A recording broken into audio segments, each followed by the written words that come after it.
नमः शिवाय। हरे कृष्णा। आप सभी के दिन शुभ हो। आज 32वीं पूर्णिमा की संपूर्ण कथा।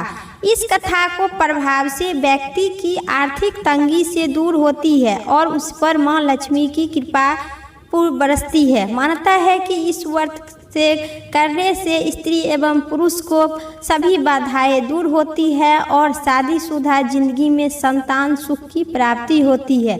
इस कथा को संपूर्ण सुनने से और पूर्णिमा व्रत करने से संतान की दीर्घायु की प्रदान मिलती है। तो आज इस व्रत को संपूर्ण कथा मंचित और श्रद्धा से जरूर सुने। पूर्णिमा व्रत कथा। द्वापर युग में एक बार जसोदा माँ जी ने श्री कृष्ण से कहे, हे कृष्ण, तुम संसार के रचयिता तथा पालनहार हो। आज कोई ऐसा उपाय मुझे कहो जिसको करने से स्त्री को सौभाग्यवती की प्राप्ति हो तथा उनकी कृपा सभी मनोकामना पूर्ण हो।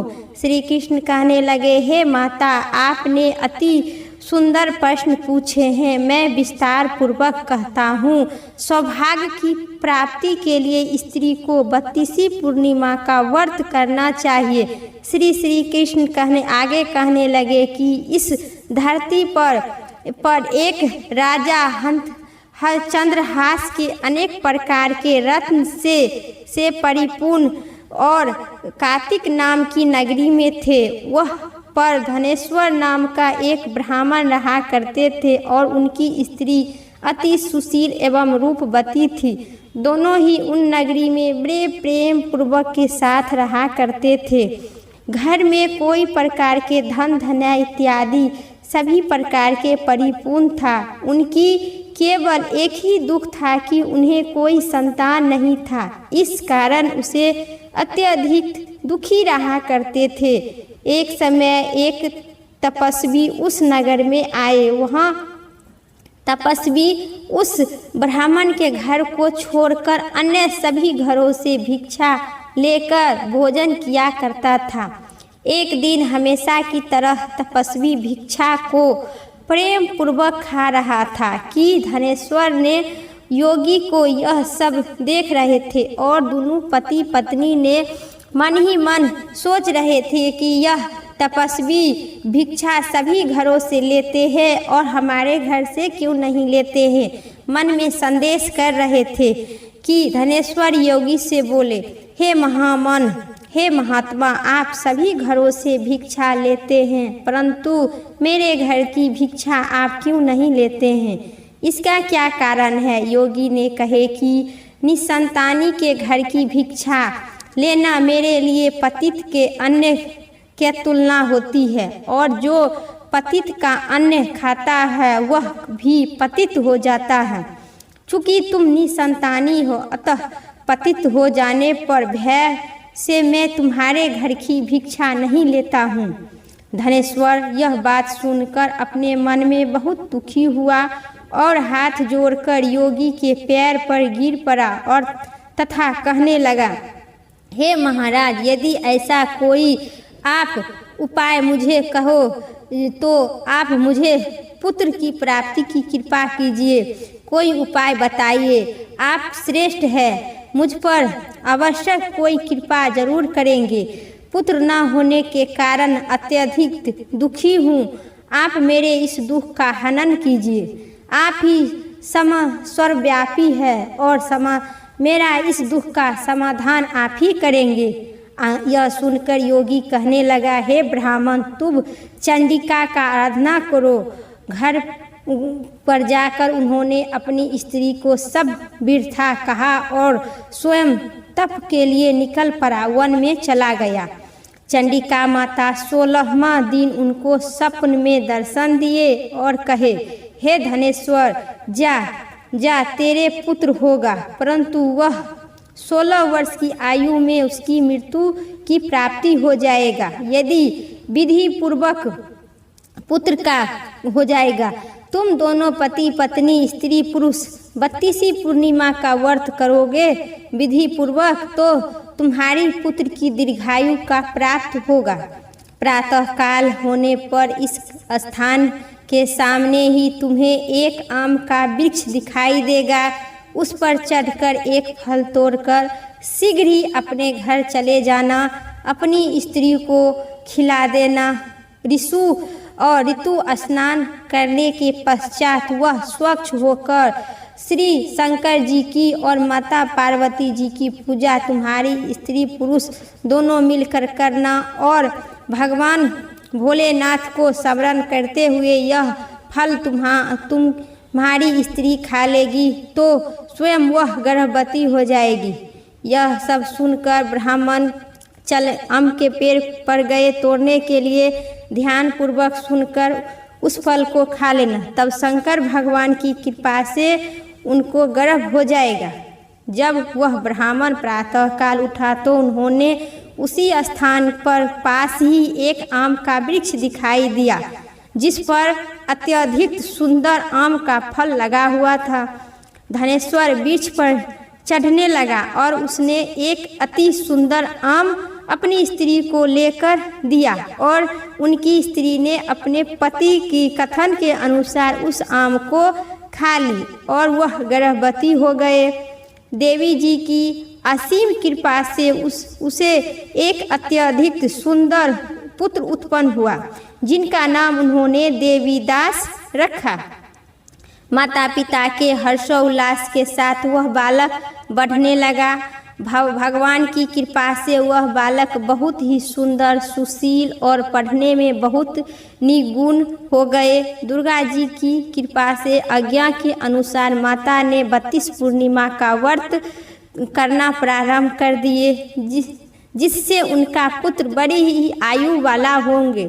16वां वर्ष लगातार ही देवीदास के मृत्यु न माता पिता ने चिंता में हुई कि मेरा पुत्र का 16वां वर्ष चढ़ गया है, उन्होंने पुत्र की इस वर्ष मृत्यु हो जाएगा, इसलिए उन्होंने अपने मन में विचार कर किया कि यदि यह दुर्घटना इसके सामने हो जाएगा तो वह कैसे सहन कर सकते हैं। इसलिए उन्होंने देवीदास के मामा को बुलाए और कहे कि हमारी इच्छा है कि देवीदास को 1 वर्ष तक काशीपुर ले जाओ और विद्या अध्ययन करवाओ, इसलिए साथ में तुम चले जाओ और 1 वर्ष तक पश्चात उसको आपस लौट कर आना। सब प्रबंध करके उनके माता पिता ने काशीपुर जाने के लिए देवीदास को एक घोड़े पर बैठाकर उनको मामा के साथ काशीपुर भेज दिए। क्योंकि मेरे पुत्र का आयु 16 वर्ष चढ़ गया है, इसी कारण देवीदास और उनकी मामा को उनके साथ भेज दिए। धनेश्वर ब्राह्मण ने सपनिक अपने पुत्र की मंगलिक कामना तथा दीर्घायु के लिए भगवती की आराधना करता रहा और 32 पूर्णिमा का व्रत करना आरंभ कर दिए। इसी प्रकार बारंबार 32 पूर्णिमा का व्रत पूरा की और कुछ ही समय पश्चात मामा और भांजा मार्ग में रात्रि बिताने के लिए किसी नगर में ठहर गए। उस दिन उस नगर गांव वाले की ब्राह्मण की अत्यधिक सुंदर, सुशील और गुणवंती कन्या का विवाह होने वाला था। जिस धर्मशाला में आनंद वर और उनकी बारात ठहरा हुआ था, उसी धर्मशाला में देवीदास और उनका मामा ठहर गए थे। सौभाग्यवश कन्या को तेल इत्यादि चढ़ाने पर मंडप इत्यादि का कीर्त किया गया तो लगन के समय वर को आधुनिक हो गया। अतः वर के पिता ने अपने कुटुंबरों के साथ परामर्श करके निर्णय किया कि यह बालक अति सुंदर है, देवीदास मेरे पुत्र जैसा ही है सुंदर, मैं इसके साथ ही लगन करा दूं और बाद में विवाह के अन्य कार्य मेरे लड़के के साथ ही किया जाएगा। ऐसा सोचकर देवीदास के मामा के जाकर बोला कि थोड़ी देर के लिए आप अपने भांजे को हमें दे दीजिए, जिसके विवाह के लगन का सब कीर्त सुचारू रूप से हो सकता है। तब मामा भांजा करने लगा। तब उनका मामा कहने लगा कि जो कुछ भी विवाह या कन्यादान के समय वर को मिलेगा वह सब हमें देना पड़ेगा। तो मेरा भंजा इस बारात का दूल्हा का कपड़ा पहनेगा। यह बात वर के पिता ने स्वीकार कर लिए, पर उन्होंने अपना भंजा को वर के कपड़ा पहनने दे दिए। उनके साथ विवाह कार्य रात्रि में विधि पूर्वक संपन्न हो गया। अब इधर देवीदास सोचने लगे कि न जाने कैसी स्त्री होगी, और यह एकांत में सोचकर बड़ी ही उनकी आंख आंसू से भर आई। तो तब वधू ने पूछा कि क्या बात है, इतने क्यों आप उदास रहते हैं? तब उन्होंने जो भी आप इतने दुखी रहते हैं, तब सभी बात वर के पिता उनके मामा में हुआ था। सभी उस कन्या को कहने लगे, वह ब्राह्मण विवाह के विपरीत कैसे हो सकता है? देव ब्राह्मण और अग्नि के सामने मैंने आपके ही पति बनाए हैं, इसलिए आप ही मेरे पति हैं, आपकी ही मैं पत्नी हूँ, किसी और का अन्यथा कदापि नहीं होंगी। तब देवीदास ने कहा, ऐसा मत कीजिए, क्योंकि मेरी आयु बहुत थोड़ी ही है। मेरे मृत्यु के पश्चात आपकी क्या गति होगी, इन बातों को अच्छी तरह से विचार कर लीजिए। परंतु वह विचार वाली थी, बोली कि जो भी आपकी गति होगी वह मेरा भी गति होगा। मैं स्वामी, आप उठिए और भोजन कीजिए। आप निर्णय नहीं लीजिए, मैं अच्छी तरह से जानती हूँ। इसके बाद देवीदास और उनकी पत्नी ने भोजन की तथा शेष रात्रि सोते रही। प्रातःकाल देवीदास ने अपनी पत्नी को 3 नंगों वाली एक अंगूठी दी और एक रुमाल दिया और बोला कि हे प्रिय, इसे लो और संकेत समझकर स्थित चित्त में रख लो। यदि मैं जीवित रहूँगा तो अवश्य वापस आऊँगा, अन्यथा समझ लेना मेरी मृत्यु हो गई है। यह समझकर वहाँ से चल दिया। प्रातः होते ही वहाँ पर गाजे बाजे के साथ जिस प्रकार उस समय विवाह हुआ था, कार्य संपन्न करने के लिए तथा सब बाराती मंडप में आ गए।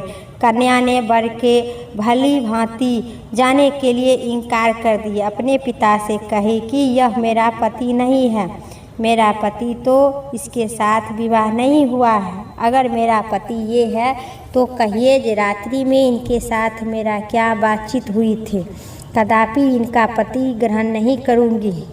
इसके साथ ही मेरा विवाह नहीं हुआ है। यदि यही मेरा पति है तो मैं इसके क्या यह दिए थे, और कन्यादान के समय जो भी आभूषण इत्यादि मिला उसे दिखाना पड़ेगा। मैं क्या गुप्त में बात किए थे वो भी सुनाना पड़ेगा। पिता ने उसके कथा के अनुसार वर को बुलाए। कन्या की यह सब बात सुनाकर वह कहने लगा कि मैं बिल्कुल कुछ नहीं जानती हूँ। इसके पश्चात लज्जित होकर वर वहाँ से चल दिया और सारी बारात अपमानित होकर लौट गया। इसी प्रकार देवीदास काशीपुर पहुँच गए। जब कुछ समय बीत गया तो प्रेरित होकर एक सांप रात्रि के समय उन्हें डसने के लिए आ गए, परंतु व्रत के प्रभाव से सांप नहीं छू पाया। पहले से उनकी माता पिता ने 32 पूर्णिमा का व्रत संपूर्ण कर रखे थे। इसके पश्चात मध्य के समय स्वयं काल वहाँ पर आ गया और शरीर के उनके प्राण निकाल कर प्रारंभ कर दिया, जिसे देवीदास मूर्छित होकर पृथ्वी पर गिर पड़े। भगवान की कृपा से उसी समय पार्वती जी और भगवान शंकर वहाँ से जा रहे थे। उन्होंने मूर्छित दशा में देखकर पार्वती जी ने भगवान शंकर से प्रार्थना की कि हे महाराज, इस बालक को माता पिता ने पहले से 32 पूर्णिमा का व्रत कर रखा है, जिसके प्रभाव से इनका मृत्यु दोष कट गया। भगवती की कहने के अनुसार भगवान शिव ने उनके प्राण दान दिए। इस व्रत के प्रभाव से काल भी उसे प्राण दान देकर टल गया और देवीदास ओम नमः शिवाय कहते हुए उठकर बैठ गए। इधर उनकी स्त्री उनकी प्रतीक्षा कर रही थी।